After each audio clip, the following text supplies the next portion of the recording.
Good day, Ma'am and Sir. I am Maricel Alawigan, 39 years old. I am married and I have 2 children, 17 and 13 ages. I am from Isabela, Philippines, and I have working experience in Hong Kong for 1 year and 20 days. I am serving 3 person, 1 couple and 1 kids. 7 years old boy, and also 1 pet dog. My main duty, cleaning the house, washing plate, wash the clothes, and cooking, and going market.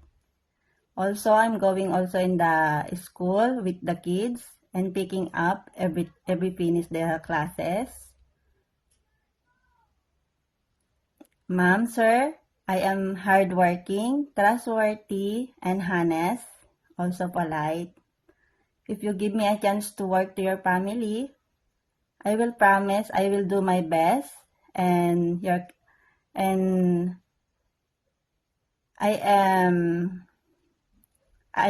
will do my best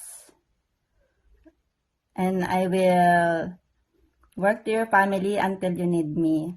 Thank you, ma'am, and God bless.